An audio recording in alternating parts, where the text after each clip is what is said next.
اللهم صل على سيدنا محمد وعلى آل سيدنا محمد. أعوذ بالله من الشيطان الرجيم. بسم الله الرحمن الرحيم. الحمد لله رب العالمين، والصلاة والسلام على سيد المرسلين وعلى آله وصحبه أجمعين. رب اشرح لي صدري ويسر لي أمري واحلل عقدة من لساني يفقه قولي. سبحانك لا علم لنا إلا ما علمتنا إنك أنت العليم الحكيم. ولا حول ولا قوة إلا بالله العلي العظيم. Kitab Hidayatus Sibyan, muka surat 2, baris yang kedua daripada bawah. Muka surat 2, baris yang kedua daripada bawah. Qala al-muallifu rahimahullahu ta'ala wa nafa'ana bi'ulumihi amin.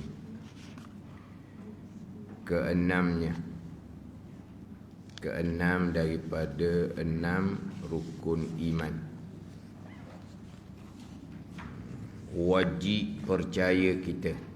Percaya terjemahan daripada iman. Iman percaya sepenuhnya, percaya yang putus dengan untung baik dan jahat itu daripada Allah Subhanahu wa ta'ala, daripada qada Allah dan qadar Allah Subhanahu wa ta'ala.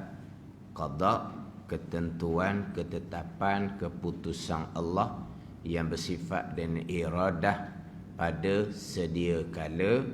Muwafaqah, bertepatan dengan ilmu Allah Subhanahu wa ta'ala yang mengetahui segala-gala pada sedia kala. Qada, ketentuan azali. Dan qadar Allah. Qadar ini adalah perbuatan, pekerjaan Allah Subhanahu wa ta'ala yang bersifat dengan qudrah. Jadi qadar adalah af'alullah, perbuatan Allah, pekerjaan Allah yang bersifat dengan qudrah. Bermula untung baik yang ianya adalah qada dan qadar Allah, iaitu untung baik iman dan ta'ah. Beriman seseorang, melakukan ketaatan seseorang. Ketaatan sekarang kau belajar ilmu fardu ain. Ketaatan kau bersembahyang contohnya adalah datang daripada ketentuan Allah pada sedia kala, dan saat berlakunya keimanan. Saat sekarang berimannya kita. Saat sekarang berimannya kita. Iman ni kita yang beriman.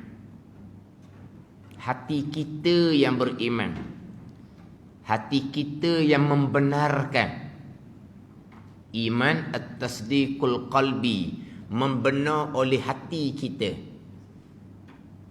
Tetapi saat kita beriman sekarang adalah perbuatan Allah Subhanahu wa ta'ala. Tapi disandarkan kepada kita yang beriman. Orang-orang yang beriman.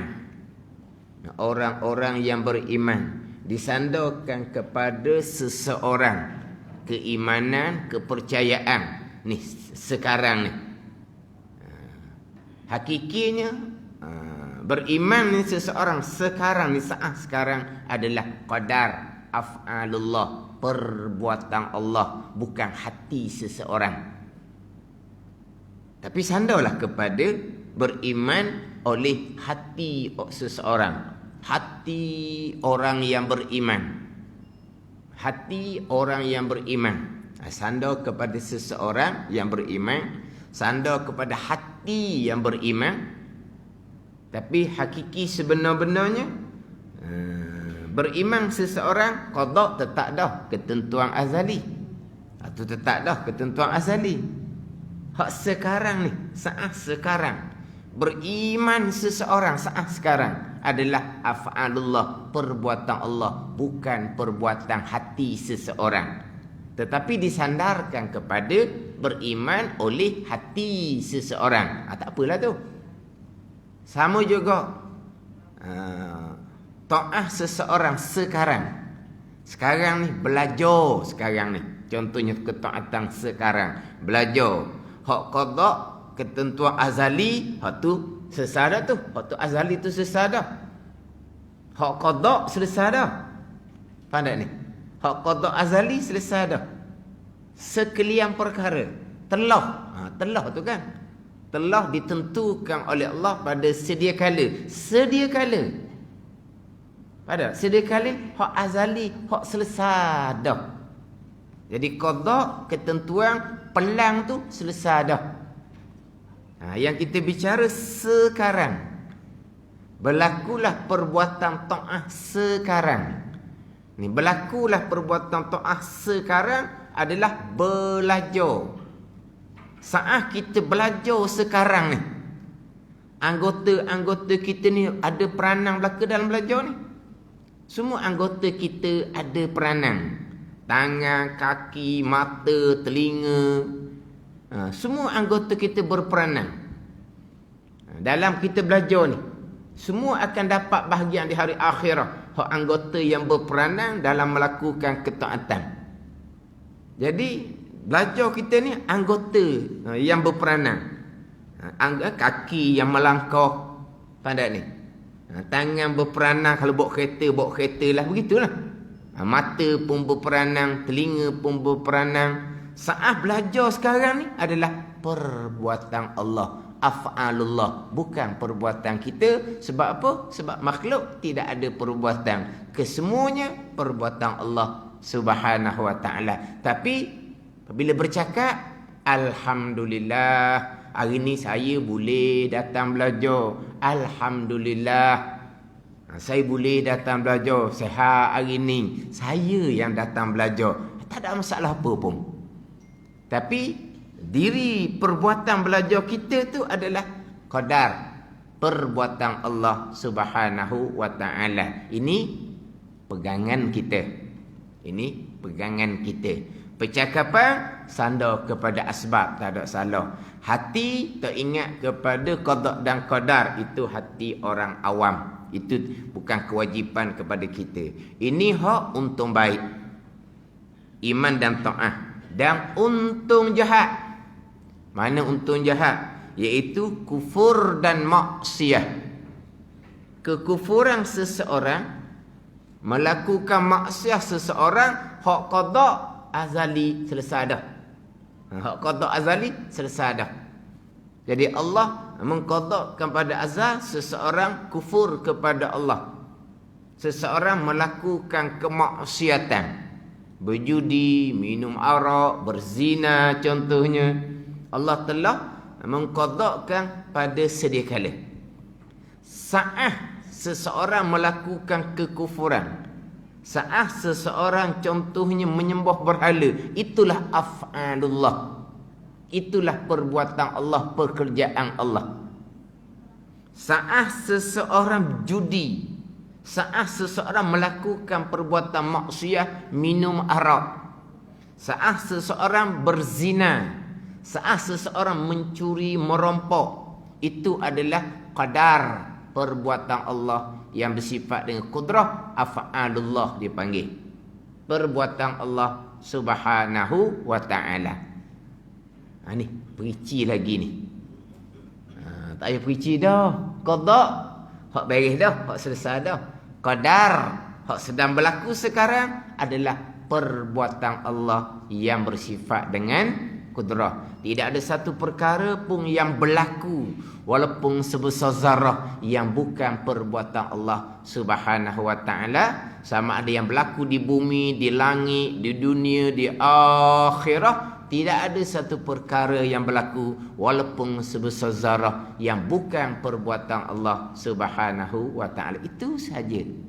Pegangan kita rukun iman yang keenam. Pegangan. Faham, pegang.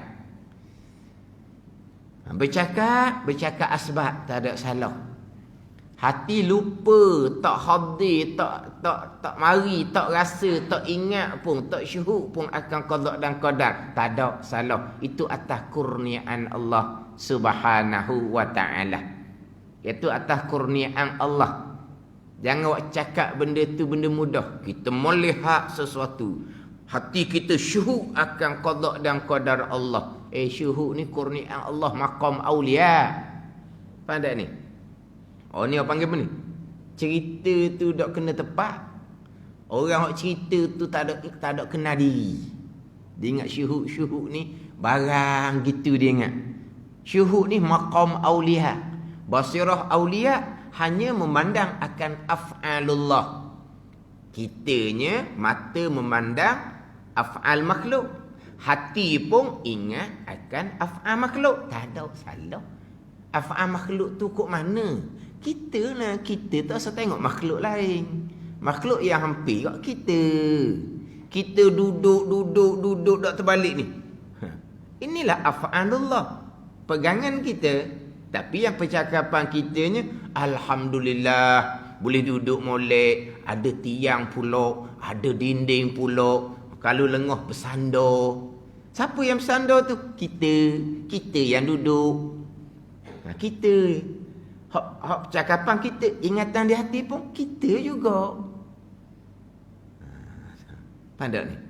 Dah tak syuhud. Syuhud tu maqam aulia. Itu kurniaan Allah Subhanahu wa taala. Biar letak molek. Tapi kalau orang jenis letak hak maqam aulia tu, letak secara macam secara mudah gitu, dia sudah pening orang panggil. Kita melihat akan sebarang perbuatan yang berlaku. Hati kita mesti syuhud akan perbuatan Allah. Bukan perbuatan yang berlaku, no. Hak perbuatan kita ni. Perbuatan kita ni. Gerak diam kita tadi. Diam kita sekarang ni. Tadi bawa kereta tadi tu. Siapa yang menggerakkan kereta? Perbuatan Allah. Siapa yang memusingkan tayar kereta? Perbuatan Allah. Siapa yang memberhentikan kereta? Perbuatan Allah. Itu pegangan. Tapi ingatan hati bergerak kerana tekan minyak. Berpusing ke kanan ke kiri kerana pulas steering. Tekan je brek, kereta pun berhenti. Faham tak ni? Itu ingatan di hati kita. Brek. Bereklah kita ni sebab dekat sangat. Kita yang berek. Ke mana? Nampak dekat tu. Allah berekmu Allah. Suruh Allah berek ke mana? Pada ni. Kita lah beri. Alhamdulillah. Mujur kok saya sempat beri. Saya belaka. Mujur saya sempat beri. Ataupun mujur juga saya sempat elok pula steering. Sempat elok. Kalau tidak kok tak siapa di masjid Bukit Besar lah jawapan dia. Contoh ni. Mana ni?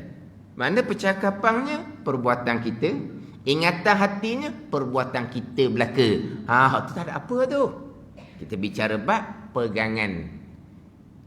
Segala yang berlakunya adalah perbuatan Allah Subhanahu wa taala sekalian, sama ada perkara baik ataupun perkara jahat. Wa tu'mina bil qadari khairihi wa syarihi.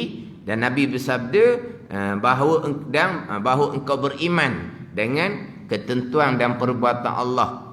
Nabi badalkan atau bayang. Nabi menjelaskan apa ketentuan dan perbuatan Allah ni. Khairihi, perkara baik, ketentuan dan perbuatan Allah. Wa syarrihi, perkara jahat, ketentuan dan perbuatan Allah. Jelas nyata di rukun iman yang keenam. Jadi insyaAllah untuk minggu ni kita pergi kepada syarrihi. Qada Allah, qadar Allah, perkara yang syarrihi, perkara yang jahat. Cuma dalam kitab kita sebut untung baik, untung jahat. Maka orang timbul kemuskilan. Jahat untungnya dari sudut mana? Ada untung-untung. Hak ni bahasa lama ni. Untung nasib dia panggil. Bukan untung orang berniaga tu, bukan. Untung nasib. Apa maksud untung nasib? Untung nasib ni lah. Hak berlaku ni lah. Yang berlaku ni. Dia panggil untung nasib. Bukan kata untung rugi macam orang berniaga tu, bukan.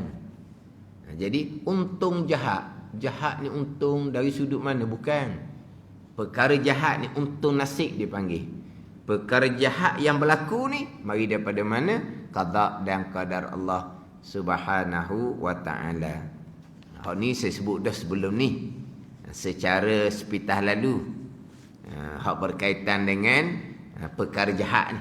Saya sebut dah berulang kali sepitah lalu hak berkaitan dengan perkara jahat, qada dan qadar Allah Subhanahu wa ta'ala. Dan saya tekan dah berulang kali perkara jahat ni sangat terang, sangat nyata, sangat jelas di rukun iman yang ke-6. Ada ni. Jelas di rukun iman yang ke-6. Kalau kita ngapa macam budak-budak. Hak rukun iman yang ke-6, beriman dengan sekalian perkara baik dan jahat daripada Allah Subhanahu wa ta'ala. Tapi hak timbul pulaknya baik dan buruk daripada Allah Subhanahu wa ta'ala. Apa dia buruk? Apa dia buruk? Maka buruk ni timbullah miskin, sakit. Dia timbul waktu. Di dalam hadis yang lain Nabi bersabda, wa tu'mina bil qadari khairihi wa syarrihi. Dan engkau beriman dengan ketentuan dan perbuatan Allah, perkara baik ketentuan dan perbuatan Allah, perkara jahat ketentuan dan perbuatan Allah, hulwihi wa murrih. Perkara yang manis ketentuan dan perbuatan Allah, perkara yang pahit ketentuan dan perbuatan Allah. Pahit itulah. Miskin, sakit, gitu. Ada ni. Hak pahit itu miskin, sakit. Adapun syarih ni perkara jahat. Ni kalau sebut buruk dalam satu selok, tajuknya betul-betul rukun iman yang ke-6, baik buruk. Buruk sampai ke habis selok. Buruk sampai ke habis satu program. Tak ada sentuh pun jahat.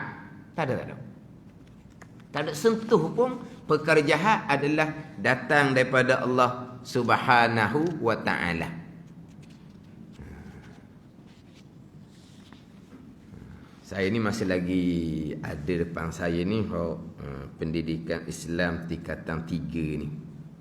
Pun samalah. Baik atau buruk. Baik atau buruk. Baik buruk je. Baik buruk. Tak ada jahat.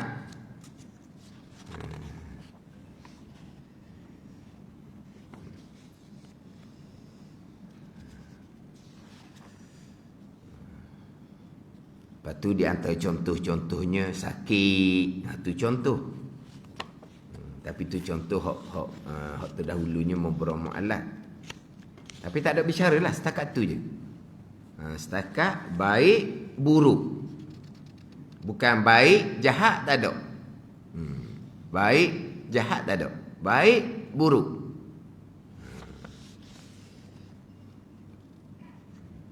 Tak ada. Tak ada sentuh pun bab perkara jahat. Dia ada dalam lebih kurang 6 muka surat. Panjang juga.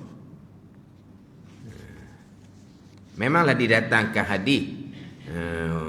Antu'mina billah wa malaikatihi wa kutubihi wa rusulihi wal yaumil akhiri wa tu'mina bil qadari khairihi wa syarrihi.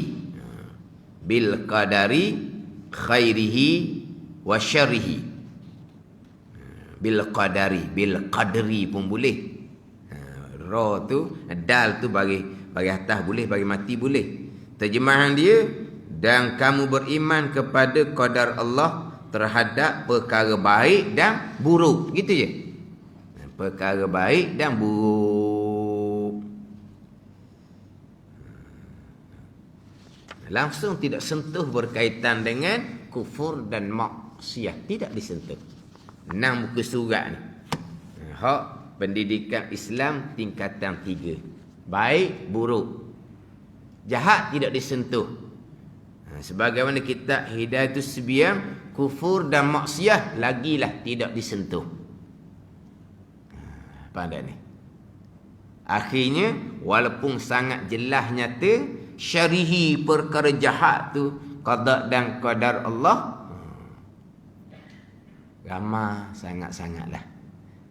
Dan saya biasa kalau nak menyedarkan berkaitan dengan kejahilan dalam bab pegangan, berpegang dengan akidah yang terpesong, biasanya saya akan datangkan contoh perkara jahat. Tidak berpegang ianya qada dan qadar Allah. Itu contoh saya datangkan. Tapi bila datangkan contoh tersebut di mana-mana tempat sama sahaja. Kadang-kadang jadi apa? Gempok. Pada gempok. Jadi kejutan. Lama dah ni, belas tahun dah. Hak bab qada dan qadar termasuk perkara jahat. Belas tahun dah. Satu grup tu di grup masjid. Grup masjid lah. Di-sharekan berkaitan dengan perkara jahat, kufur dan maksiat adalah qada dan qadar Allah. Grup masjid ayah-ayah haji belaka. Kejut belaka. Kejut. Oh, kalau kejut, kalaulah tidak mengetahui perkara jahat, kufur, maksiat, qada dan qadar, dan tidak berpegang di akidah, tidak beriman di hati perkara jahat, qada dan qadar, itu bukan ahli masjid. Itu bukan ahli masjid. Kena tukar grup masjid pada grup juhalat, grup orang jahil. Dan ni sungguh ni jahil dalam bab rukun iman ni balik awal lah. Ijma' ahli sunnah wal jamaah, perkara jahat, kufur dan maksiat, qada dan qadar Allah. Ijma' ahli sunnah wal jamaah, tak ada khilaf. Yang berpegang perkara jahat bukan qada Allah, hanya qadar Allah sahaja, itu Mu'tazilah. Yang khilaf ulama kafir akidah Mu'tazilah ni ataupun fasik lagi mubtadi'. Pegangan yang berdosa besar, pegangan yang bid'ah i'tiqadiyah, bid'ah yang sesat, sembahyang puasa sebarang ibadah tidak akan diterima oleh Allah Subhanahu wa taala. Mu'tazilah menafikan perkara jahat, qada Allah, hanya qadar Allah taala juga. Itu saya akan bicaralah hak Mu'tazilahnya fahamannya macam mana. Belas tahun. Mana kalau nak menyedarkan. Sebab terkadang alah bicara bab rukun iman. Allah rukun iman. Macam budak-budak. Macam budak lah rukun iman ni. 4-5 tahun ngapa dah rukun iman. Macam budak-budak. Tapi nak menyedarkan kejahilan pada usuluddin ni. Kejahilan pada tapak agama. Jahil dalam bab usuluddin ni, pekoh alim macam mana pun tak ada nilai. Pekoh alim macam mana pun tak ada nilai. Ini usuluddin. Tambahan pula dalam bab usuluddin, hanya ada 6 rukun iman juga. 6 rukun sahaja. Kemudian bab iman, bab akidah ni pula sangat mudah. Hanya satu jalan sahaja. Hak kita duk pening tu pekoh. Mazhab ni kata gini, mazhab ni kata gini. Dalam satu mazhab, bukan mazhab lain-lain. Satu mazhab, mazhab Syafi'i contohnya. Imam-imam dalam mazhab Syafi'i pun tak sama pandangan. Terkadang Imam Syafi'i sendiri pun pandangan lamanya lain, pandangan kemudiannya lain. Pandangan lama pula ada 1-2 pandangan Imam Syafi'i sendiri. Pandangan baru pula ada 1-2 pandangan pula Imam Syafi'i sendiri pada satu hukum. Itu bab fiqh. Faham tak? Mana kalau bab fiqh tu kita kadang-kadang jadi macam keliru sedikit. Sebab apa? Sebab begitu begini. Orang ni mengajar kata begini. Orang lain mengajar kata begini. Faham tak ni? Masing-masing pegang kitab fiqh mazhab Syafi'i belaka. Tak ada kata ceramah. Orang ni buka kitab fiqh mazhab Syafi'i. Orang lain ni pula buka kitab fiqh lain pula, tetapi masih lagi bermazhab Syafi'i. Dalam kitab ni hukum tak sama. Bukan ambil kitab mazhab lain. Kitab fiqh mazhab Syafi'i tapi kitab lain-lain. Kita belajar kitab tu lain hukum. Kita belajar kitab satu lagi lain hukum. Hak tu fiqh. Tapi tauhid hanya satu jalan saja. Dalam bab tauhid ni pula mengetahui berpegang. Tak sudah usul-usul lah. Tak sudah korek lah. Macam kita mengetahui berpegang malaikat. Pegang sudah lah. Ada malaikat kiraman katibin. Malaikat yang mencatat kebaikan dan kejahatan. Kita imani sudah lah. Tak pernah rasa pun ada. Tak pernah sigung pun. Tak serba soal lah. Ada lah.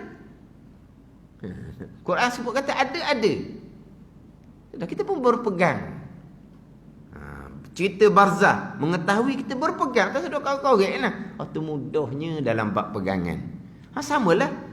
Qada qadar. Semuanya qada qadar. Baik jahat qada qadar. Sudahlah. Kata je. Tak payah duduk. Kenapa? Tak payah. Pada? Tak payah. Dia usul. Macam kenapa Allah tugaskan kiraman katibin mencatat kebaikan dan kejahatan. Kenapa perlu malaikat mencatat?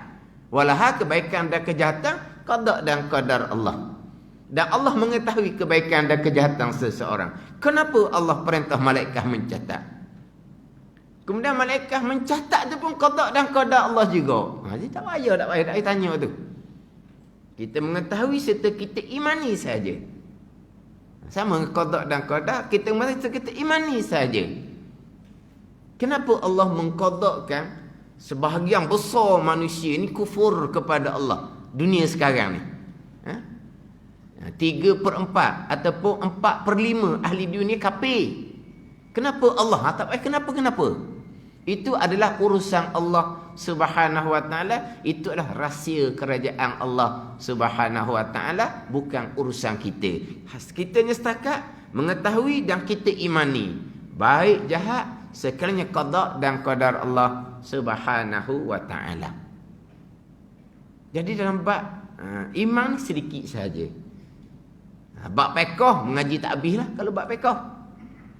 Mengaji apa kematilah kita kalau bab fiqh ni. Bab iman hanya satu jalan sahaja. Tapi kalau jahil dalam bab iman usuluddin, fiqh aling macam mana pun tak ada nilai. Lepas tu pula jahil sehingga kan terpesong di rukun iman yang tajuknya jelas-jelas baik qada dan qadar, jahat qada dan qadar. Apa jahat, kufur dan maksiat, qada dan qadar. Sudah. Itu je rukun iman yang ke-6. Khairihi wa syarrihi. Perkara baik Nabi kata qada dan qadar, perkara jahat qada dan qadar. Sudah. Baik, jahat. Bukan baik, buruk. Baik, jahat. Jadi nak tarik orang. Sebab orang ni dia terkadang jahil murakkab. Bahil murakkab ni dia jahil, tapi dia tak sedar diri dia jahil. Dia tak sedar diri dia jahil. Dalam saya bicara dalam bab pegangan ni, ada orang dia lari balik. Isyak mari pulang. Lari balik, tak mau belajar. Walah kalau tak ada kuliah tak balik. Kalau kuliah tak balik. Standby nak duduk depan tu, tengok ada ngajar, puas kat pun lagi balik. Apa gitu benar. Ini nak sandar depan tu nak bersembang je, bukan nak ibadat pun. Nak ngajar lagi balik. Sebab apa? Sebab dia makam tinggi. Hanya jenis ngajar hakikat ni. Ni cerita lama ni. Orang ngajar hakikat, makam tinggi. Khamak tu semua mulut dia. Tapi ngajar akidah dia lagi. Tapi isyak mari pula.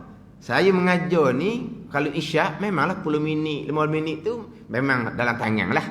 Masa tu akan panjang. Jadi terpaksa kena dengar lah sebab mari tak berhenti juga mengajar. Dengar ujung-ujung tu pun tak lepas. Kemudian Time mengajar, lari. Ingat ke balik. Orang kata lama dah ustaz, duduk luar. Tak balik dah, hati duduk luar. Lama-lama masuk dalam. Lama-lama ada kitab tangan. Ni orang makan tinggi ni. Berapa? Dia rasa dia pandai. Ni contoh. Tapi alhamdulillah lah. Jadi terbuka hati juga nak belajar. Ada ni. Ngajar pegangan ni boleh lagi balik. Sebab apa? Dia mudah. Saya tak pernah kenalah. Ada orang, dia mengajar sifat 20. Sifat 20. Ini saya ada terbaca. Dalam FB satu ustaz tu dia cerita. Dia ngajar sifat 20. Orang semai sunat. Sorokat. Orang ngajar ni depan. Bukan luar tu. Depan semai sunat. Ngajar sifat 20. Habis semai sunat ambil tasbih lok berzikir. Nak tunjuk tambuh ke, nak tunjuk berotok ke. Kalau orang putus wayar, pasal lain. Ni bukan orang putus wayar, orang cerdik. Tak putus wayar.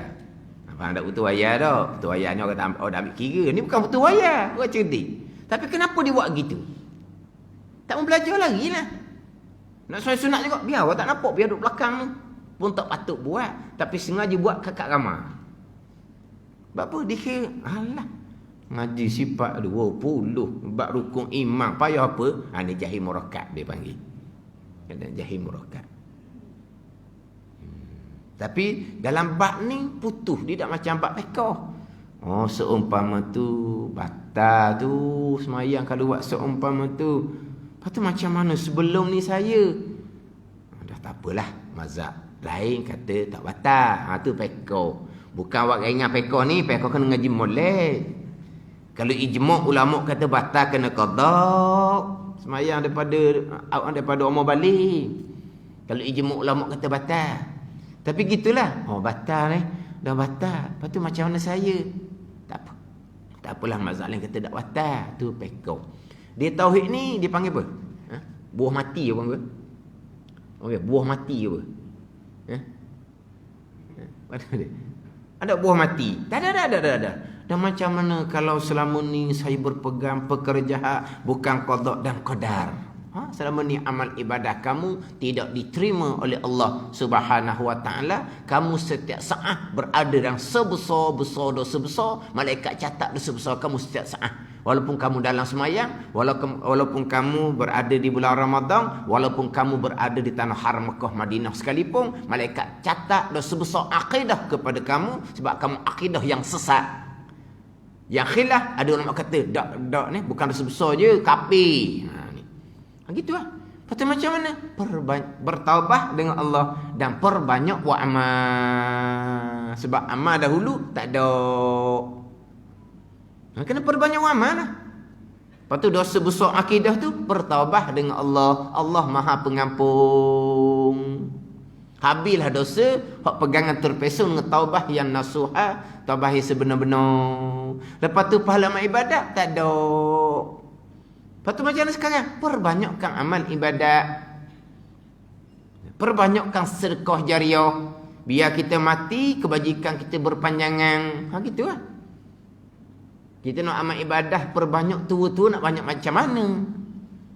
Kita perbanyakkan sedekah jariah. Biar mati kita pahala berpanjangan. Dosa lampau Tuhan ampuni sekalian. Dengan taubah yang nasuha. Tak ada dah dosa.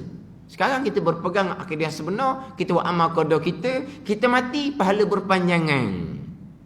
Dengan rahmat Allah Subhanahu wa taala, mudah-mudahan tergolong di kalangan orang yang bahagia, said, orang yang bahagia, ahli syurga Allah Subhanahu wa taala. Tu jelah.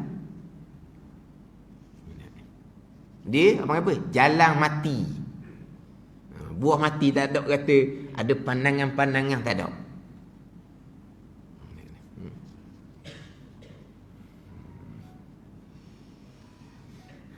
Dan saya biasa ceritalah. Saya baca cerita.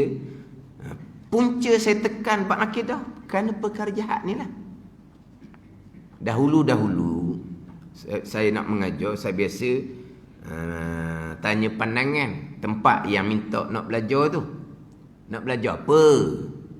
Hak biasanya orang minta, alhamdulillah lah, nak belajar bab semayang. Itu tiang agama. Baguslah. Nak belajar bab semayang. Saya ingat lagi masa tu baca kitab Pati Musolli. Cek je, Pati Musolli. Nak belajar bab semayang. Sebab saya ngaji dengan almarhum Baba Najmuddin, hak kitab Jawi masa mula-mula buka pondok. Sebab masa mula-mula buka pondok, kalau tak silap saya lah, permulaan pelajarnya 5 ataupun 7 orang. Mula-mula buka 5 ataupun 7, saya tak ingat dah. Kemudian lepas tu 2-3 hari mari, 2 hari mari. Mana hak awal belaka tu. Tapi hak masa mula-mula buka, 5 ataupun 7, saya tak ingat dah. Lepas tu hak jauh-jauh sapa, 2-3 hari sapa. Jadi ramai jugalah. Sebab masa almarhum Baba Najmuddin buka pondok tu, hak mai mengaji tu orang hak lama-lama. Bukan orang budak-budak baru dak, tak ada budak baru. Semuanya budak lama-lama belaka. Dia mula-mula buka pondok baca kitab Fathul Wahhab. Baca kitab Fiqh Islami wa Adillatuh. Tu untuk orang ngaji lama belakalah, sebab mari tu ngaji lama belaka. Tapi cuma nak ceritanya, mula-mula tu 5-7 orang. Mula-mula. Dapat mula-mula.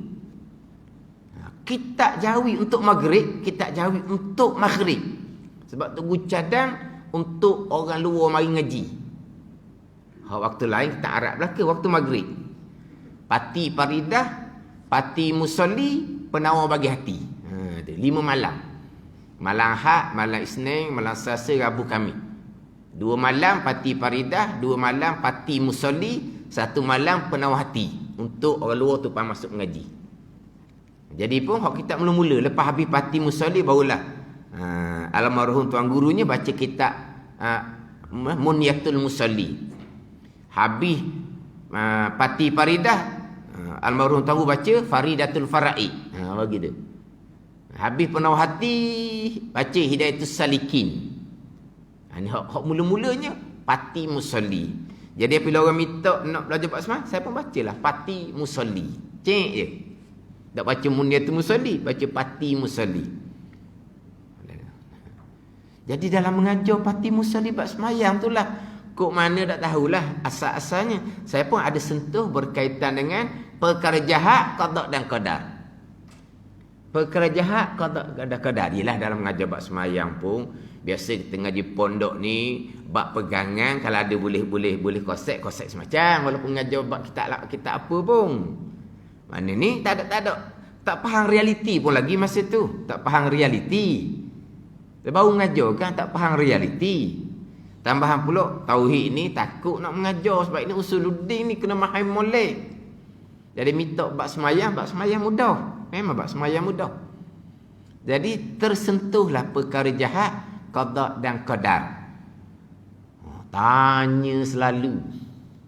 Hok tanya tu ketua pelajar. Bukan ketua pelajar, tapi maknanya dialah segala-galanya. Yang panggil saya pun dia. Dia macam ketua pelajar lah. Bukan ketua pelajar masuk je, bangun, selamat malam ustaz. Maghrib ni, selamat malam tau. Maghrib. Takkan selamat pagi pula. Ni kuliah maghrib ni. Bangun semua, selamat malam ustaz. Apa tu? Ada ni mana kita kata ketua pelajar, bukan ketua pelajar. Hak mengaji paling lama, hak wahib dengar paling lama, daripada kayu basikal lagi belajar. Daripada kayu basikal belajar, masa bujang lagi. Masa tu pakai kereta dah lah. Orang senang lah.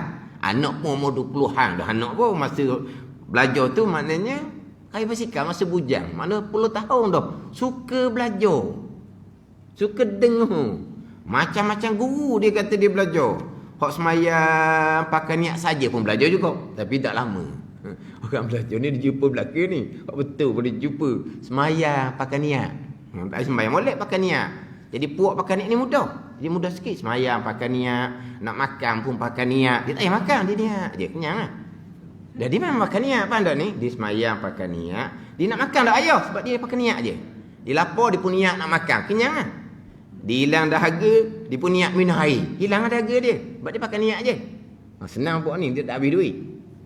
Jangan pening pula. Jangan pening. Siapa dia pula makan? Tak payah makan, pakai niat je. Minum tak payah minum air, pakai niat je. Dah padang dengan semayang pakai niat je. Makan, minum pakai niat jugalah. Tak ada pakai niat dia makan kuatnya. Jadi orang hok belajar lama tanya ustaz, hok jahat kotak-kotak juga ke? Kata mana pula? Dah hukum imam macam mana? Dia pun bilang hukum imam. Yang keenam, ni sekian perkara untung baik, untung jahat. Saya ingat gitu, untung lah, untung baik, untung jahat datang daripada Allah Subhanahu Wa Taala. Apa dia untung jahat? Apa dia untung jahat? Tak nak jawab. Oh, kata gini, salah mengajar pasal ni. Salah. Kita orang mengajar ni salah. Ada ni. Tengah ngajar parti musolli nak betul semayang, akidah tak betul. Salah mengajar gitu. Ada ni. Mana kita orang mengajar ni salah, ada ni. Kita orang mengajar ni salah. Yelah kita mengajar bab semayang kerana diminta. Orang minta dia tak tahu kedudukan ilmu. Kita yang mengajar ni jangan dengar orang minta. Kena usul molek pada masa tu saya tak ada pengalaman. Saya turut je lah. Kalau belajar bab semayang baguslah tu tiang agama. Jadi mana pun ngajar tu mula dengan parti musolli tu salah. Tak kena tu. Ngajar seorang tu tak kena. Kata kena ambil parti faridah lah. Jadi dua kitab, parti faridah, parti musolli masa tu. Siapa peringkat? Ustaz, parti musolli berhenti ustaz. Kita parti faridah sudahlah ni bab pegangan ni. Bawa napuk kepentingan bab pegangan. Kata tak boleh berhenti parti musolli ni bab semayang tiang agama tak boleh tinggal ni. Tapi takut dah bila ngaji bab pegangan ni. Makna apa? Kepentingan dia, kemudian kerosakan dia, punah dia tu. Punah tadilah jalan mati. Punah habis. Siapa ke tempat tu minta supaya berhenti parti musolli. Tambah. Nak parti faridah je. Tak boleh kata. Parti faridah fardu ain bab akidah. Parti musolli fardu ain bab semayang. Akidah usuluddin, semayang imaduddin. Akidah tapak agama, semayang tiang agama, tak boleh tinggal tiang agama. Tapi baru sedar kepentingan bab pegangan. Lepas tu barulah gimana tempat, walaupun orang minta tu bab semayang, bab pekoh sekalipun, saya tetap akan cari kitab pekoh yang ada tauhid di hadapan. Saya dah ambil dah kitab pekoh parti musolli ke munyatul musolli, saya dah ambil dah. Saya ambil kitab Wisyah. Sebab apa? Di hadapannya ada tauhid. Saya ambil kitab Idatus Sibyang. Sebab apa? Di hadapannya ada tauhid. Saya buat gitu. Pekoh lah ada tauhid di hadapan. Saya dah ambil dah parti musolli ataupun munyatul musolli. Adapun di surah Imam Selasa tu saya baca munyatul musolli sebab kitab pertama Faridatul Faraid. Jadi kitab pertama Faridatul Faraid, kitab kedua munyatul musolli. Boleh kan? Mana ni? Mana tempat yang nak minta kitab pekoh sekalipun, kalau tempat tu tak ada kitab tauhid, saya akan ambil pekoh hak di hadapannya ada tauhid. Ni ulama-ulama Melayu kita. Karang kitab pekoh tapi digibuh tauhid di hadapan. Contoh kitab masyhur, kitab Matan' Badrin. Kitab Matan' masyhur lah. Orang sekolah sanawi dahulu, kitab Matan' lah. Kitab Matan' lah orang sekolah sanawi dahulu. Tak ada kita sekolah sanawi. Kitab Matan'. Johor pun sekolah agama di kitab Matan'. Kitab Matan' dengan kitab Wisyahul Afrah tuan yang sama. Syekh Muhammad bin Ismail, tuan yang sama. Kitab Matan' tu pekoh ibadah, muamalah, munakahat, janayah. Pekoh 4 bahagian ni Matan' Badrin. Tapi di awalnya panjang bab akidah, didatangkan Matan' Umil Barahin, bab tauhid di hadapan. Ini ulama Melayu kita. Walaupun kita pekoh bahagian ibadah, muamalah, munakat, janayah, tapi bubuh tauhid di hadapan. Walau pekoh lah tauhid. Tauhid suku lah. Jadi permulaan ni cerita belah tahun dulu ni. Permulaannya adalah perkara jahat. Barulah tahu realiti pada masa tu tak ada dalam pegangan. Tak ada. Perkara jahat, qada dan qadar tidak ada dalam pegangan. Qada dan qadar hanya perkara baik sahaja. Dan saya jumpa pahaman sampai sekarang. termasuk penceramah agama sendiri pun selalu terjumpa mereka menafikan perkara jahat qada Allah Subhanahu wa taala. Allah tidak menentukan, Allah tidak menghendaki, Allah tidak menentukan, tidak menetapkan perkara jahat. Allah hanya mengetahui seseorang akan memilih dan melakukan perkara jahat. Allah tidak menghendaki. Itulah Mu'tazilah. Mu'tazilah berpegang perkara jahat Allah tidak menghendaki, Allah tidak menentu, Allah tidak menetap. Allah hanya mengetahui seseorang akan memilih dan melakukan perkara jahat. Hak ni jelas-jelas Mu'tazilah, pegangan yang terpesong, yang khilaf kafir ataupun dosa besar. Sampai sekarang nak menyedarkan berkaitan kejahilan bab pegangan, cuba kau sentuh berkaitan dengan perkara jahat qada dan qadar, tengok macam mana. Ni pegangan. Percakapan kita kena jaga molek. Wajib kita beradab dengan Allah dengan bahawa jangan sesekali menyandarkan perkara jahat kepada qada dan qadar Allah.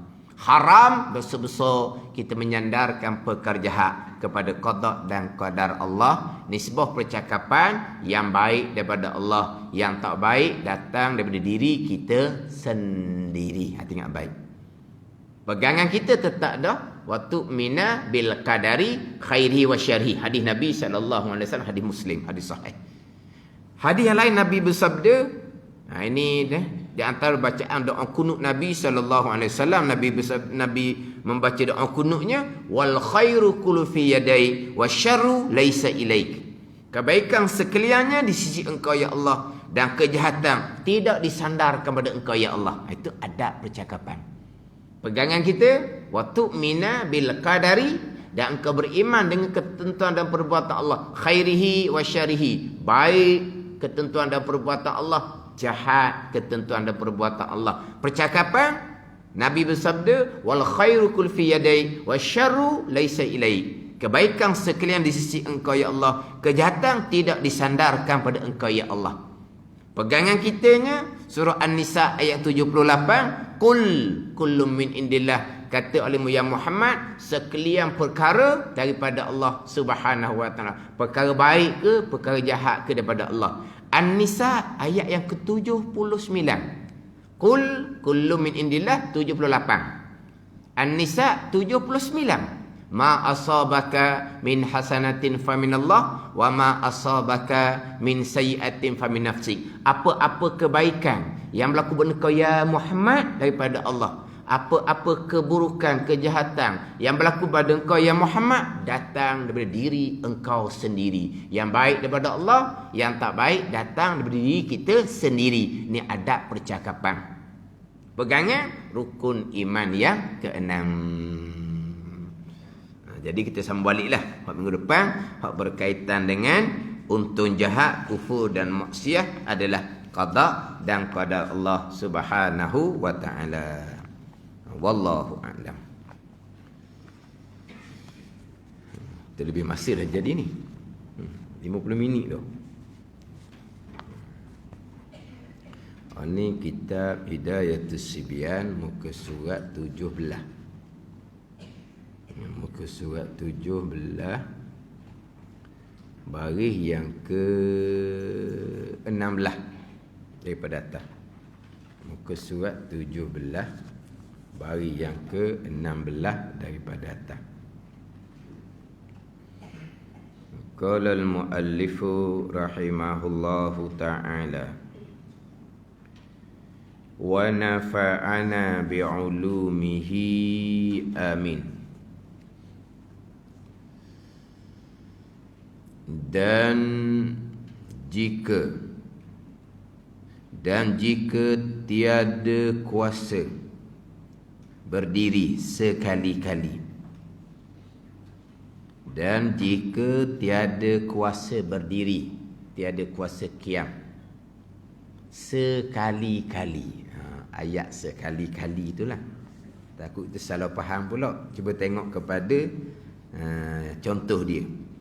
Seperti hasil baginya bagi seseorang dengan berdiri Masyakkah yang sangat.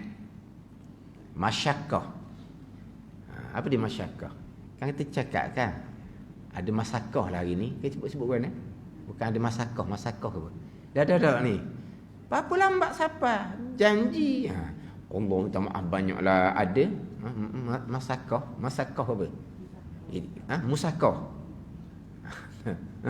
Dah lah hak cakap Terengganu lah pula. Oh ni hak Arab dah cakap Terengganu. Musakah. Dia masyaqqatun asal dia. Masyaqqah. Itu bahasa Arab. Kita musakah. Oh kata Terengganu cakap Arab jangan main. Sebut je dah betul. Apa musakah? Apa musakah? Dia masyakkah ni kepayahan, kesukaran lah masyakkah ni. Seperti hasil baginya bagi seseorang tadi, masyakkah mana kesukaran, kepayahan yang sangat. Berarti cakap tu masyakkah yang sangat, kesukaran yang sangat. Yang masyakkah yang sangat ni macam mana sangat-sangat ni? Yang menghilangkan ia masyakkah yang sangat ni akan khusyuk dan hudur hati. Depan situ. Kita ambil contoh yang pertama sudah. Panjang lagi contoh tu. Atau takut ia akan jatuh ke dalam laut atau karam atau berpusing kepalanya. Dia tengok dia punya contoh tu. Masyakkah yang sangat. Hasil baginya bagi seseorang dengan berdiri itu masyakkah yang sangat. Mana apa kepayahan yang sangat. Kepayahan yang sangat mana ni? Yang menghilangkan akan khusyuk dan hudur hati. Nak khusyuk, nak tupu semayang ni tak boleh dah. Berarti kalau dia nak tebing, dia nak memaksakan dirinya berdiri, masih lagi boleh ataupun tidak?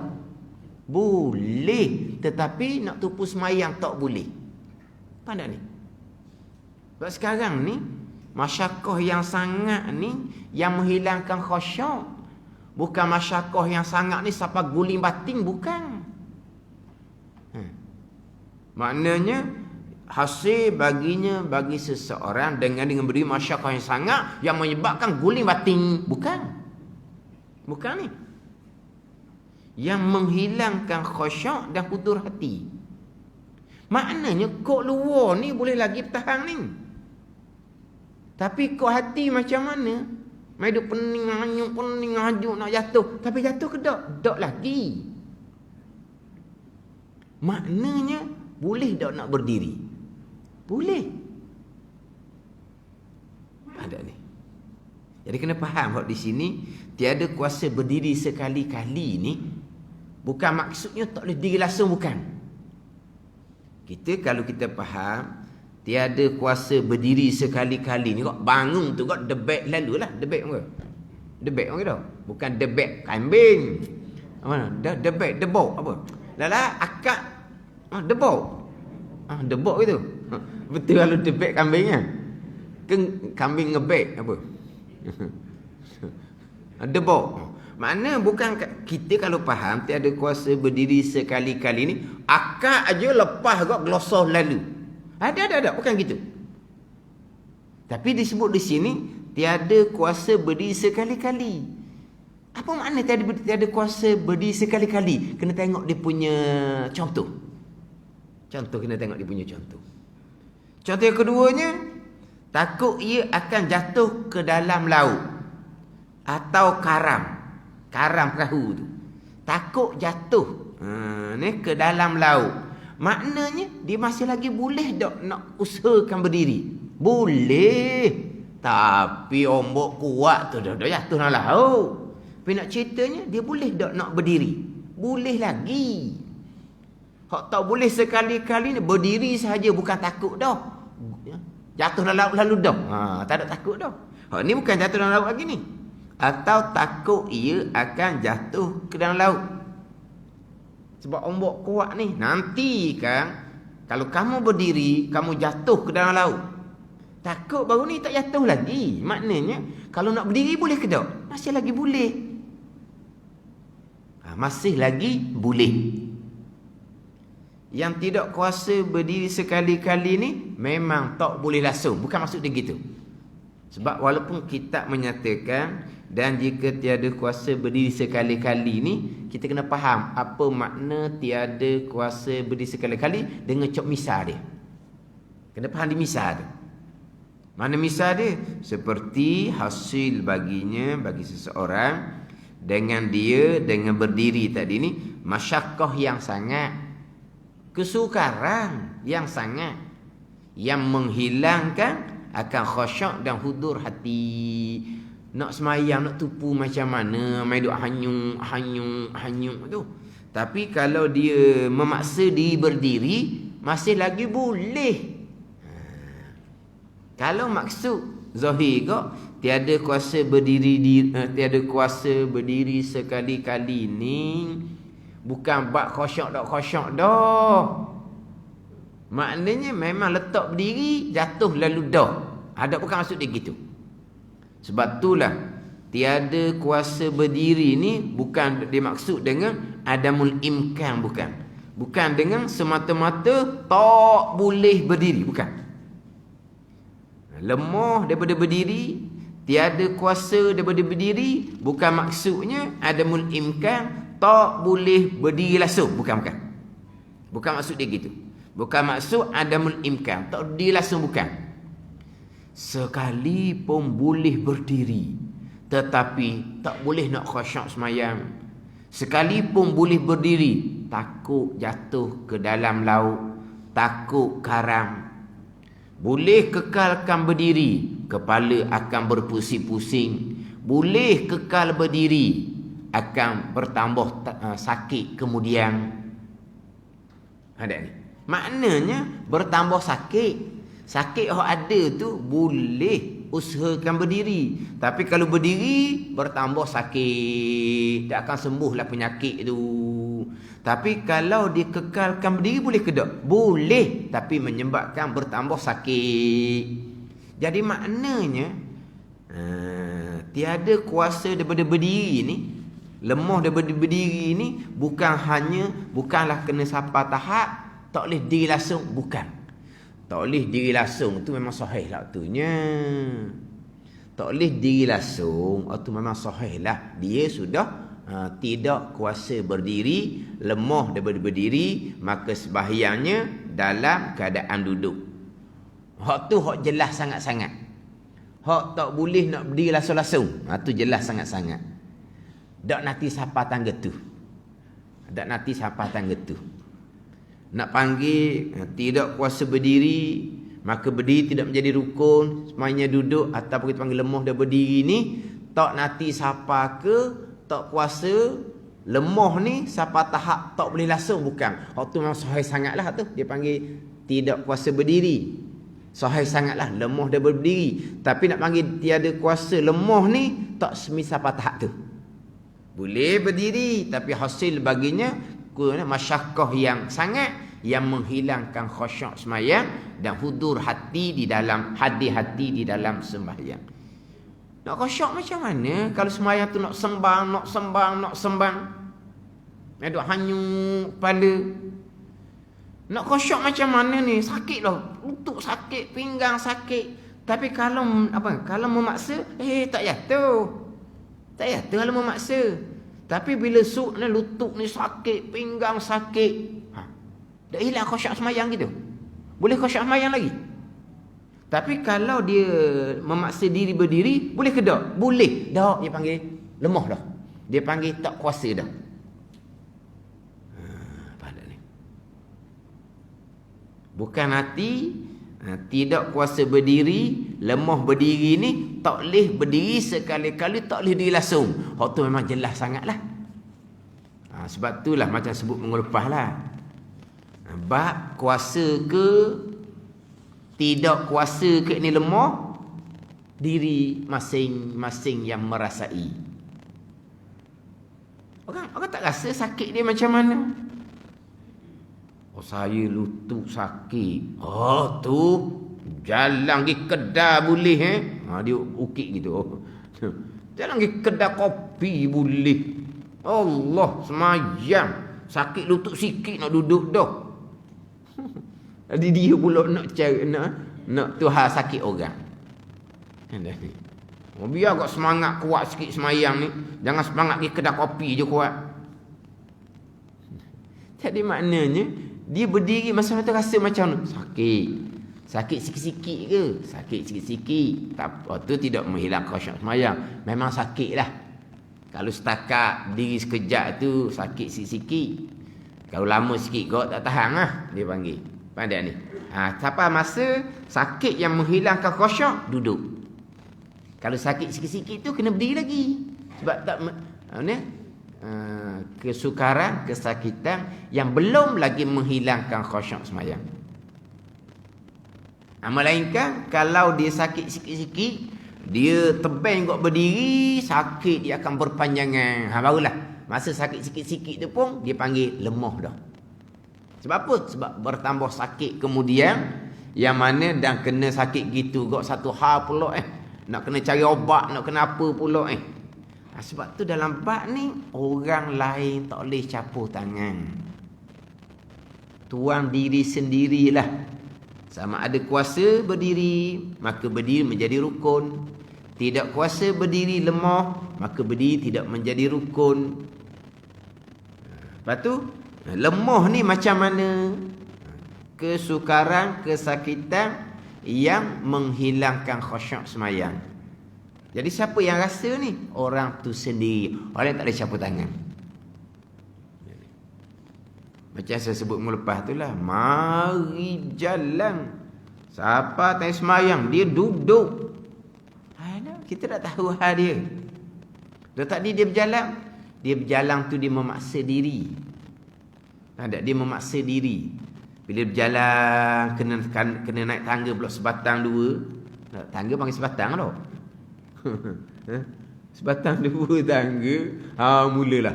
Mula rasa hanyut, mula rasa macam-macam dah. Siapa tak nak semayang, Allah rasa tak boleh dah ni. Tapi kalau dia usaha juga untuk sementara, boleh nak usaha tapi tak jadi nak semayang gitu. Maka ketika tu dia panggil lemah dah. Duduklah. Aku pun tengok, tadi mari berdiri, lepas tu duduk. Orang apa? Orang lain tak boleh campur tangan. Itu atas diri sendiri yang mengetahui kesukaran dia macam mana, kesakitan dia macam mana. Tapi orang tuan diri itu sendiri kena ada ilmu molek. Jangan buat cincai lebih kurang. Jangan pakai borong. Kalau saya berdiri pun kat pertama je boleh berdiri, kat kedua tiga nanti tak boleh dah. Dia pun duduk daripada awal dalam keadaan kat pertama tu dia masih lagi kuasa berdiri. Berdiri menjadi rukun. Dia duduk maka tak sah semayang. Dia pakai borong. Tapi kalau saya berdiri boleh serakaat. Hak kemudian tu, hak kemudian cerita kemudian. Hak kemudian cerita kemudian. Sebab apa? Sebab rukun berdiri kat pertama, rukun lain. Rukun berdiri kat kedua, rukun lain. Kalau kat pertama kuasa, berdiri menjadi rukun. Kat kedua ke, ketiga ke, keempat ke, tidak kuasa, maka berdiri tidak menjadi rukun pada sembahyang fardu. Jangan pakai borong gitu. Orang lain memang tak boleh campur dah. Kita sendiri ni kena mengetahui. Kuasa, tidak kuasa tu setara mana? Tidak kuasa tu setara mana? Ini berkait dengan rukun sembahyang. Sah batas sembahyang. Ini bukan berkait dengan sunat ab'ad, sunat hayat. Bukan ni. Ini bukan berkait dengan sunat ke, fadilah ke, makruh ke. Bukan. Ini berkait dengan rukun sembahyang. Berkait dengan sah batas sembahyang. Kena ngaji molek. Kena faham molek. Sebab tidak kuasa, lemah, uzur ni perkara yang realiti dalam kehidupan. Kita sama, keluarga kita sama. Pada ni kita sama, keluarga kita sama. kita jaga mak ayah pula contohnya. Ada ni. Tambah sekarang pula, hak segar-segar pun kadang-kadang tuan uji dengan sakit. Sekarang ni segarnya tiba-tiba sakit. Jadi ilmu ni kena ada lah. Sebab masa sakit baru nak belajar, ilmu tak masuk dah. Masa sakit ilmu tak masuk dah. Hak adanya gapa? Musang je lah kalau tak sabar. Musang dia lah. Bukan musang. Musang. Hak musang tu hak duk main tatak tau. Musang. Tu tatak malam-malam. Musang. Pemarah. Kalau tak sabar tu adanya. Cuba nak ajar ilmu. Tak jadi dah masa sakit. Kita kena belajar sekarang lah. Tiada kuasa ni macam mana taswir gambaran dia. Tiada kuasa ni. Macam sebab minggu lepas kan, bukan kata rakaat yang berbeza. Bahkan pada satu rakaat pun ada ketika kuasa maka wajib berdiri. Tiba-tiba mari menyakit pelik dah ni. Mari dah pening, hanyung, lawyer ni. Maka ketika tu duduk. Benar ni. Dalam duduk tu rasa sedap dah. Maka wajib berdiri serta merta. Dalam satu rakaat. Bukan kata rakaat pertama dengan wajib berdiri. Bukan kata ketika duduk rakaat pertama kedua dah kita tengah-tengah semayang ni, kita tengah-tengah. Lepas tu kata kena sendiri, kena tahu dalam bab ni. Dalam bab kuasa, kemudian tidak kuasa berdiri. Jadi tidak kuasa berdiri ni bukan kata tak boleh berdiri langsung, bukan. Tak boleh berdiri langsung tu, tak mungkin nak berdiri langsung tu, hak tu memang jelas sangat-sangatlah. Tetapi kalau boleh berdiri tetapi menyebabkan masyakkah yang sangat yang menghilangkan khusyuk dan hudur hati. Hilang khusyuk semayang. Sebab apa? Main nak jatuh, nak apa semua. Kata macam dalam perahu tu lah, kapal tu. Boleh je. Kita panggil apa? Panggil apa? Imbang badan. Tak akan jatuh ke lautnya. Jangan duduk tepi. Kapal belah tepi, duduk tengah. Ada ni. Lepas tu, panggil apa tu? Imbang badan. Pada imbang badan. Imbang badan lah. Tapi boleh semayang ke gitu? Boleh. Boleh khusyuk semayang gitu. Duduk main macam menari ni. Dia panggil apa tu? Menghilangkan khusyuk semayang. Dia panggil tidak kuasa. Ada ni.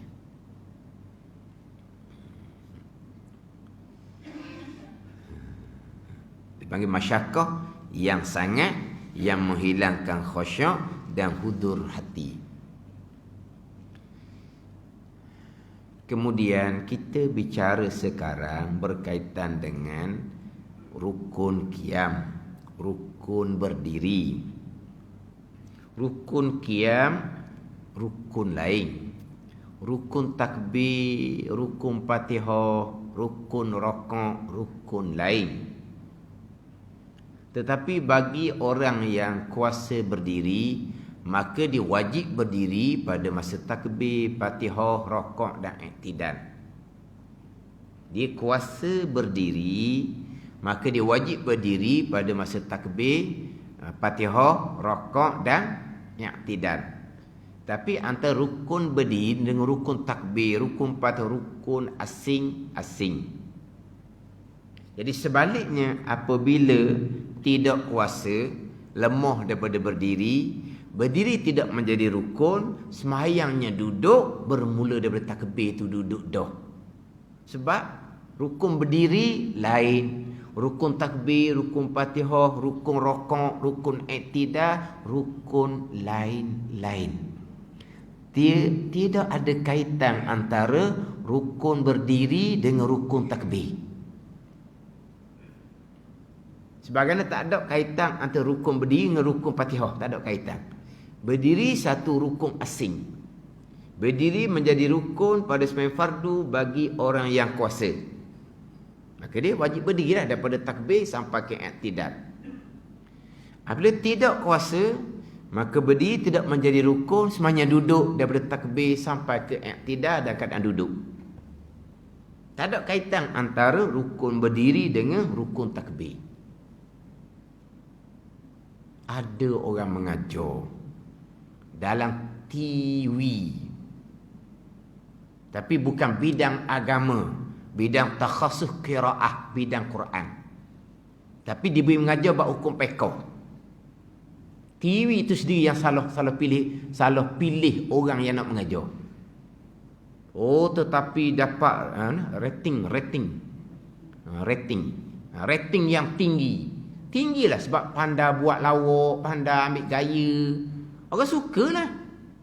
Tapi di bidang syariah ke dak? Dak. Di bidang qiraah. Bidang qiraah, bidang Quran.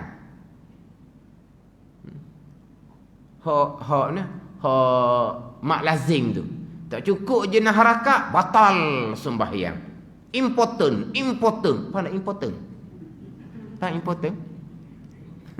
Penting. Ulang ni, important ni, penting. Kalau waladdallin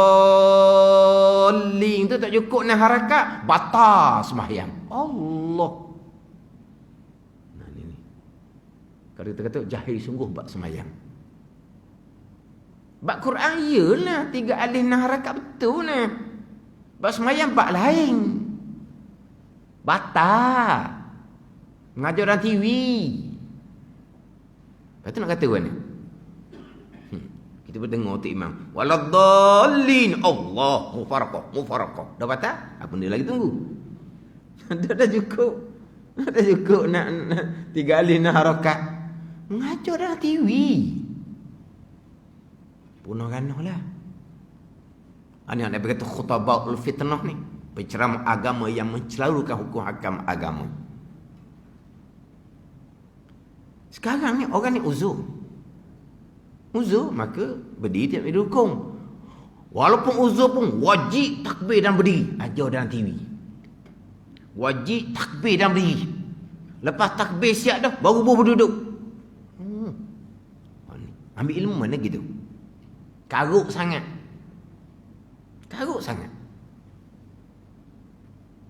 Sekarang ni betul lah, lemah lah, duduk lah. Tapi masa takbir wajib berdiri. Wajib kena orang angkat untuk takbir berdiri. Lepas tu baru letak semula duduk. Mana kalau angkat tu boleh, tapi kena bayar upah. Wajib kena bayar upah. Panggil dia lah ambil upah. Akad orang nak takbir. Oh, suruh upah. Mana kena akad? Akad. Okey, Allahu akbar. Okey, masuk dah niat. Barulah. Mana apa? Barulah ni. Barulah letak semula. Ingat gitu orang kali. Akad dulu, kemudian letak semula. Dia kata nak gitu sebab kokok mana pun untuk takbir wajib berdiri walaupun terpaksa diangkat, walaupun orang yang mengangkat tu minta upah sekalipun tetap wajib kena angkat berdiri. Oh gitu lalu dia jengak macam mana nak angkat orang hak uzur ni. Orang tu kat angkat pun sakit orat lah. Orang yang diangkat tu pula kalau salah peluk kuat-kuat patah tulang rusuk dia daging tak ada dah, tinggal tulang serakah. Tulang serakah ni dah. Ada tulang serakah je, dia suruh angkat. Dia suruh angkat untuk berdiri. Walaupun terpaksa diupah. Tak ada kaitan antara rukun berdiri dengan rukun takbir. Samalah, tak ada kaitan antara rukun berdiri dengan rukun takbir sama, rukun Fatihah sama, rakaat i'tidal sama, tak ada kaitan. Bila kuasa berdiri, maka wajib berdiri bermula dari takbir. Bila lemah daripada berdiri, tidak kuasa berdiri sampai duduk, mula daripada takbir. Tak ada kata, dah, takbir wajib berdiri. Tak ada. Oh tu salah sangat aja gitu tu. Disuruh angkat untuk takbir saja ni, untuk takbir saja, betul baru letak. Ajar dalam TV. Hak tadi tu hak bab ni mak lazim nak harakat, ni hak bab wajib takbir dan berdiri walaupun uzur pun. Dapat lain banyak Saya pernah juga mesej. Lepas tu dalam kitab mana dia tanya. Saya beritahu je lah. Lepas tu tak ada pembetulan pun. Cakap okey sangatlah. Para guru kalau ada tersilap, perbetulkan saya. Saya cerita sedap sangat. Kitab mana? Tahu kitab apa? Tidak ayam dah lah. Memang salah sangat. Mana lari sangat. Bukan. Kita makmum. Imam, rakaat kedua, subuh. Lepas rakaat, imam baca kunut. Kita terlajuk turun. Terlajuk ada. Kita tak ingat ke kunut. Kita turun tu. Bunyilah Allahumma hdina fi man hadait. Allah. Tu imam baca kunut subuh ni. Tapi makmum ni duduk gini dah ni. Duduk sampai tahap rokok dah ni dia kata. Tak boleh kembali balik kepada baca kunut. Sebab apa? Sebab sampai hak rokok. Pandai dah. Lepas tu nak tunggu gini, lengoh ni dia kata. Lawak pandai. Lepas tu rating tinggi. Duduk gini lengoh ni. Lepas tu mana? Dia tunggu dalam sujud Dia ajar. Hak ni tak tahu dia ambil mana ilmu seumpama ni. Bukan kata makmum. Tu imam sendiri. Lutut sampai latar dah. Tangan sampai latar dah. Dahi tak boleh latar lagi. Maknanya belum masuk pada rukun sujud lagi. Teringatlah kunut tak baca. Sunat bangun kembali. Tutup imam. Sama dengan semasa orang. Sebab apa? Sebab belum masuk kepada rukun sujud lagi. Boleh kembali balik pada berdiri untuk membaca kunut sunat aba'at. Boleh. Sunat bukan kata boleh. Sunat kembali balik. Dan budahi latar. Tak ada dah lah. Sebab sudah masuk pada rukun sujud. Tak boleh kembali kepada berdiri untuk membaca kunut yang hanya sunat aba'at, bukan rukun. Ni tu imam ni. Sampai latar pun sunat bangun semula. Makmum setakat tunduk sikit tak boleh dah. Nak cerita makmum. Sampai dah hilatar dah. Pada hilatar dah. Sengaja dianya. Sengaja. Orang balik Mekah tak ada kunut subuh kan. Imam Melayu Malaysia ni baca kunut subuh. Dia pun turun sujud. Dengan sengaja. Budak hilatar dah ni.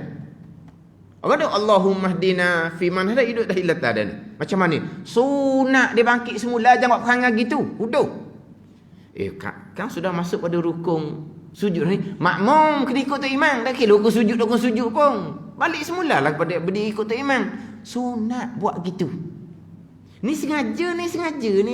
Hawa Mekah ni. Hawa Mekah.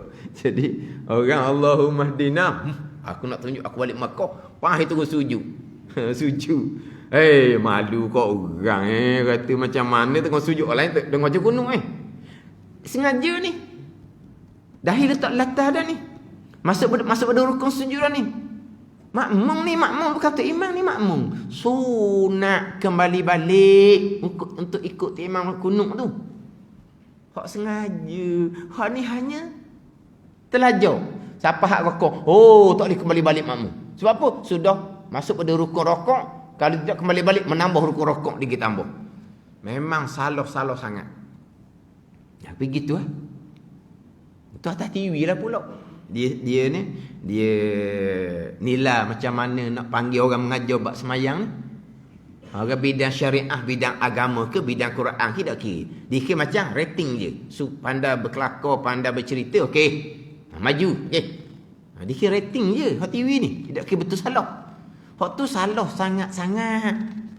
Salah benda yang apa? Salah atas darat. Salah atas darat ni.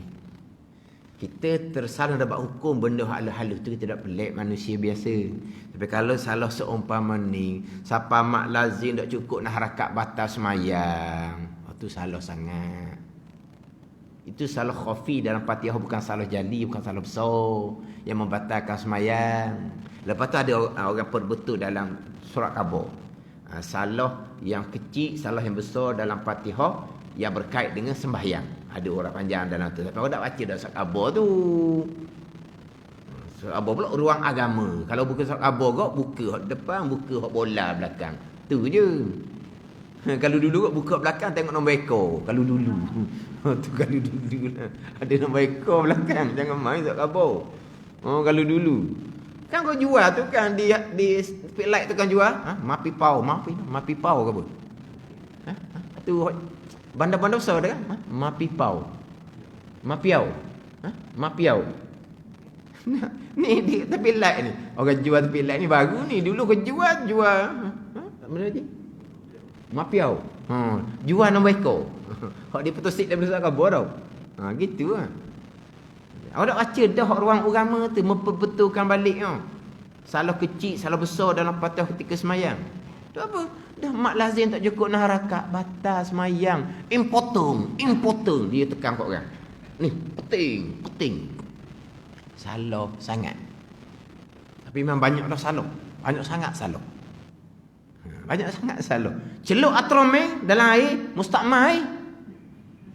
Celup atromeng. Mok sipang air untuk ambil semayang. Gi celup atromeng. Allah awang mok ambil semayang. Air dan berdi tu mencelup atromeng. Mustakmal dah air. Mustakmal apa? Atromeng mandi wajib ke? Nak jadi mustakmal. Apa beza atromeng dengan cetong? Dah nak tanya. Apa beza atromeng dengan cetong? Tak ada beza. Atromeng plastik, cetong plastik. Lepas tu, celup atromeng air mustakmal. Dah masuk cetong? So, maknanya salah atas darat. Mana ABC pun tak betul. Bukan baca tak betul ni, ABC pun tak betul. Kata berat.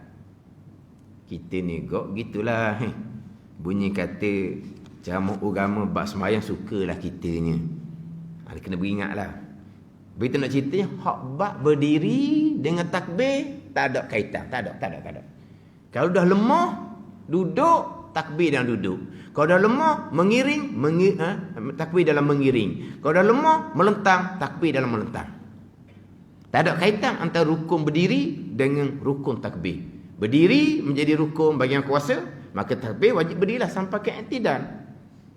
Apabila tidak kuasa, lemah dia berdiri tidak berdiri rukun, duduk ke, mengiring ke, melentang ke, bermula dari takbir. Mana tidak kata wajib kena berdiri takbir Nabi walaupun dah kadang tidak kuasa sekalipun. Atau takut ia akan jatuh ke dalam laut atau karam atau berpusing kepalanya atau takut keluar kencingnya bagi orang yang sersil bau atau keluar bawasir bagi orang yang basur, dan umpama keduanya maka hendaklah ia sembahyang duduk. Ni panggil apa ni? Tidak kuasa berdiri belaka. Bila nak ceritanya, tidak kuasa berdiri ni bukan hanya sampai tahap tak boleh berdiri langsung, bukan.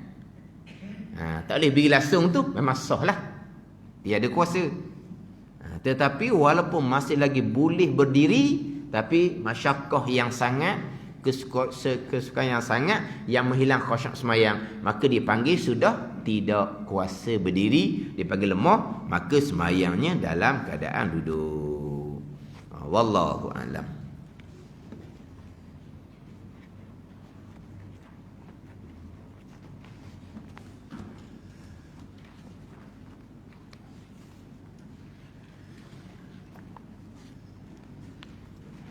Ini 20 sifat hati yang keji dan terpuji.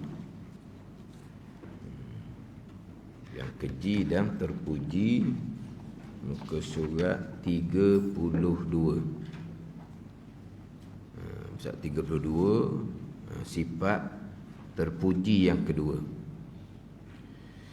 Qala al-muallifu rahimahullahu ta'ala wa nafa'ana bi'ulumihi amin.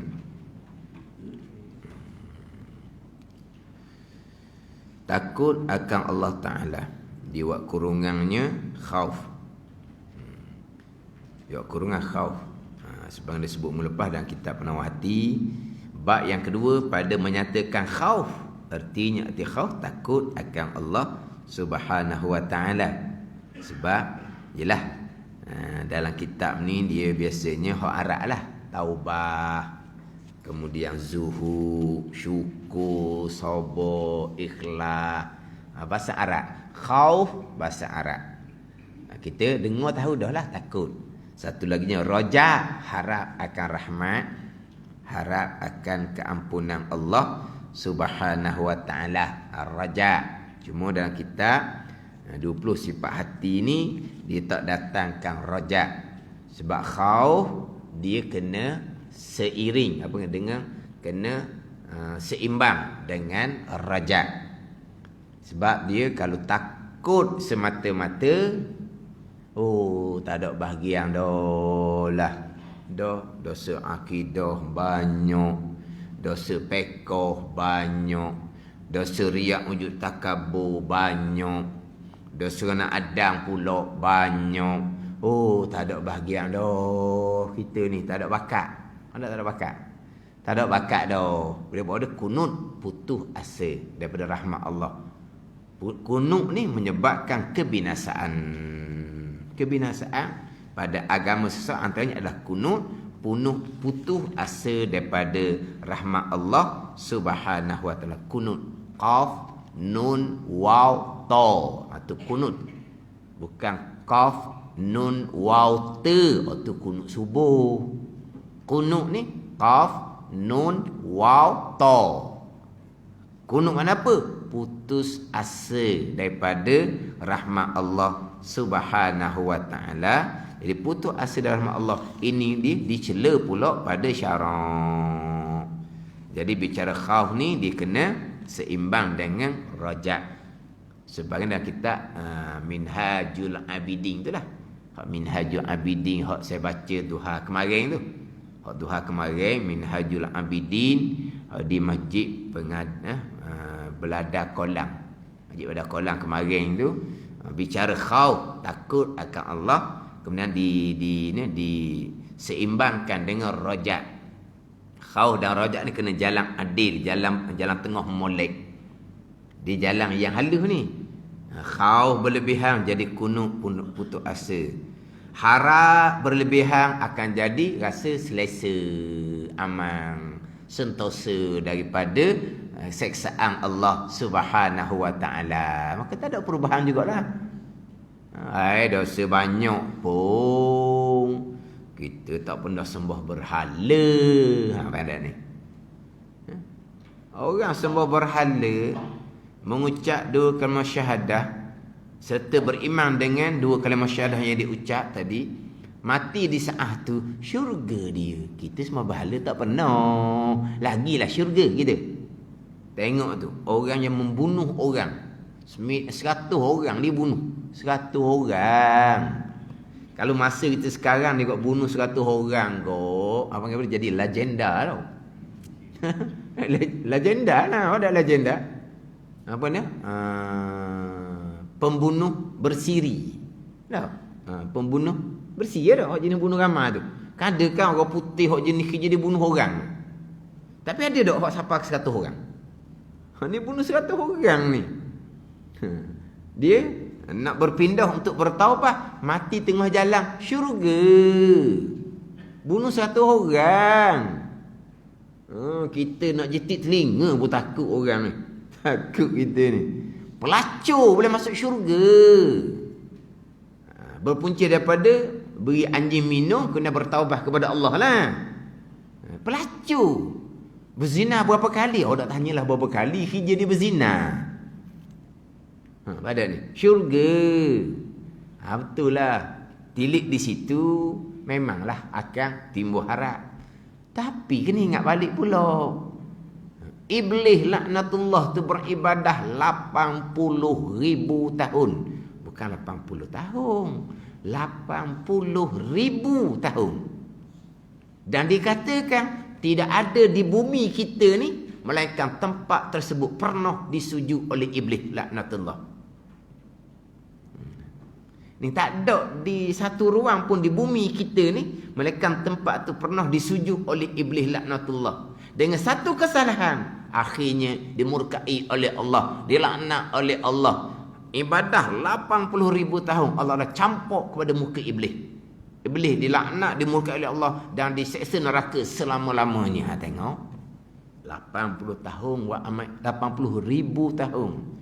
Tengok situ pula takut akan Allah Subhanahu wa taala. Kena imam molek lah. Sini hanya cerita bab takut. Takut dia kena imbang dengan takut akan kemurkaan Allah, takut akan seksaan Allah, kena imbang dengan harap akan rahmat Allah, harap akan keampunan Allah, kurniaan Allah Subhanahu wa taala. Macam bicara tadilah, dah dosa akidah terdahulu, belajar dah, bertaubah dah. Allah telah ampuni dosa dengan taubah yang nasuha, taubah yang sebenar-benar. Dah kata pahala semayang, pahala puasa tak ada, dah dosa pun tak ada. Dan sekarang ni kita sentiasa bersembahyang. Maknanya pahala kita bertambah. Itu belum cerita lagi hak kita sebut tadi, hak sedekah jariah. Belum cerita lagi anak cucu kita beribadah, pahala kita juga. Bukan kata lepas kita mati, anak kita buat ibadah kita boleh pahala. Saat sekarang ni, saat sekarang, anak cucu kita sembahyang, kita boleh pahala. Kita sekarang ni bukan hanya boleh pahala sembahyang kita saja. Kita semayang subuh, boleh pahala satu subuh. Dok, anak kita ramai mana semayang subuh? Cucu kita ramai mana semayang subuh? Pahala kita belaka tu. Pada ni, pahala kita belaka. Sebab apa? Sebab anak kita dah, cucu kita dah. Sebab apa? Mereka mari daripada kita. Mari daripada kita ni zahir, mari daripada Allah. Inna lillahi wa inna ilaihi raji'un lah hakiki dia. Pada ni, kena sebut semua hakiki. Ni cerita tak boleh orang lain ni, dia bersyirik mudah-mudah kat orang. Anak kita semayang, cucu tu semayang, syarat kita nak dapat pahala, mereka dapat pahala. Anak kita semayang dapat pahala, cucu kita semayang dapat pahala, automatik kita dapat pahala. Anak semayang, cucu semayang dapat pahalanya, ada akidah lah. Kalau berhubungan dengan akidah perkara jahat bukan qada dan qadar, dia pun tak ada pahala, kita tak ada pahala lah. Kemudian dia berpegang perkara jahat bukan qada qadar. Kenapa? Kerana kita tak ajar akidah pada mereka sebelum mereka balik. Kita ada saham, ada taksir, ada cuai di situ. Kita bertaubahlah dengan Allah Subhanahu wa taala, dan kita nasihatlah mereka, anak-anak cucu kita supaya belajar agama. Kita nak ajar tak boleh dah, sebab hidup masing-masing dah. Hidup sendiri-sendiri dah. Tak boleh buat apa dah. Dia bukan dukung kita. Kita hanya nasihat pada mereka, dan kecuali yang kita tak ajar sebelum mereka balik dahulu, kita bertaubah dengan Allah Subhanahu wa taala. Allah Maha Pengampun. Kemudian kita sedekah jariah pula. Pahala berpanjangan. Nak sedekah jariah pun kena hati-hati juga. Kita nak sedekah jariah ke tempat yang macam mana? Tempat nak buka tempat pengajian. Siapa yang nak buka tempat pengajian tu? Dia belajarnya di mana? Kena sahih. Sekarang ni ramai orang ambil kesempatan. Ramai ambil kesempatan. Saya sendiri pun memanglah terkadang orang minta tolong, cari sumbangan. Tapi kita tengok pula kemampuan dia untuk buka pondok, untuk buka madrasah. Dia mengaji setara mana? Mengaji celeh-celeh nak buka pondok, nak buka madrasah. Saya tak akan tolong. Sebab apa? Sebab takut tak ada jariah orang. Orang demak untuk jariah, untuk dapat pahala berpanjangan. Banyak di tempat kita. Derma ratus-ratus ribu. Akhirnya bangunan tu habis gitu je. Akhirnya bangunan tu jadi tempat apa dah? Sarang burung layang. Dah sebab tak ada pelajar. Bangunan besar ratus ribu, pelajarnya tak ada. Mula-mula adalah. Dah sebab tidak berkelayakan pun. Tidak berkelayakan pun nak buka pondok, nak buka madrasah. Patutnya bukalah kecil-kecil. Dah, orang kita ni buka besar-besar. Tok guru, hak tok guru sungguh ni. Hak tok guru sungguh. Hak baba sungguh. Buka rekah-rekah je mula-mulanya. Asal ada atas, asal ada tiang, okey, mengajar dah. Lepas tu bawah tu berpasir je. Lepas tu bertikar atas pasir. Hak mula-mula tuan guru Baba Ismail Sepanjang buka pondok di Kubang Ikan di Nara. Atas pasir je semayang. Apa tikar? Ada ni. Itu tuan guru Baba Ismail Sepanjang masyhur dah tu. Tak kata nak buka besar-besar. Tak. Ada atap, ada tiang. Lepas tu pasir buah molek, bertikar. Lepas tu semangat mari, bubuh seming sebelah-sebelah. Lepas tu duduk lari kot ni. Buh seming tu bubuh hari ni pula. Gitu je lah. Ada ni. Sebab apa? Sebab duit orang ramai. Biar betul-betul jadi jariah. Kita derma tu memang boleh pahala dah. Tapi kita bukan hanya nak pahala derma, kita nak pahala yang berpanjangan. Dah tempat tu jadi manfaat ke dah? Tempat tu ada pengajian. Pengajian betul ke tak? Ada tak pengajian akidah? Kemah tak pengajian fiqh? Hafal Quran saja. Hafal Quran saja, hafal Quran lah. Ilmu akidahnya di mana? Ilmu fiqhnya di mana fardu ain? Hafal Quran sekali pula akidah tak betul, mayabang tak betul, hati tak ikhlas sebab tak belajar fardu ain, tauhid, fiqh, tasawuf, tak ada manfaat hafal Quran seumpama tu. Jadi kita nak derma ni pula, kenapa? Kena siasat. Kena usul selidik. Memang ada orang yang mengambil kesempatan. Orang sebenar apa tu kata kena siasat? Bukan semuanya ambil kesempatan, kena siasat. Ada ni. Sebab kita bukan hanya nak pahala derma, kita nak pahala yang berpanjangan.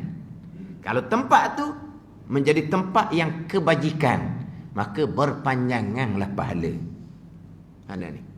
Kalau tempat tu, tadilah kadang-kadang beratus ribu buat bangunan, belajar tak berapa orang pun, akhirnya begitu je bangunan tinggal. Ratus ribu bukan sikit-sikit. Ada ni. Maknanya kita, hak bahagian kita haraplah kepada rahmat Allah, keampunan Allah, hak pahala yang berpanjangan. Takut tu kita takut. Takut kita takut sangat-sangat, serta kita harap akan rahmat Allah Subhanahu wa taala. Khauf dan raja. Orang yang benar-benar mengenali Allah Taala, dialah orang yang takut kepadanya. Firman Allah Subhanahu wa taala, "Innama yakhsyallaha min ibadihil ulama." Artinya, hanya yang takut ke Allah Taala dari hamba-hambanya ialah para ulama. Dan kurungannya orang yang berilmu. Sebut kata ulama ni gak ulama hak besar-besar lah. Orang yang berilmu, orang yang takut akan Allah Subhanahu wa taala. Yang lebih kenal dan rapat hubungan dengan Allah, dialah yang lebih takut kepadanya, kepada Allah Subhanahu wa taala. Nabi sallallahu alaihi wasallam bersabda, "Ana akhwafukum lillahi ta'ala." Artinya akulah orang yang paling takutkan Allah Ta'ala daripada kalangan kamu. Wallahu a'lam. Bismillahirrahmanirrahim. Alhamdulillahirabbil alamin, wassalatu wassalamu ala sayyidil mursalin wa ala alihi washabbihi ajma'in. Allahumma iftah alaina futuhal arifin. Allahumma allimna ilma akdamin wa fahimna famas sabiqin warzuqna ruqat talibin. Allahumma zidna ilman wa alhiqna bis salihin. Wa sallallahu ala sayyidina Muhammadin wa ala alihi wa sahbihi wa sallam. Walhamdulillahi rabbil alamin.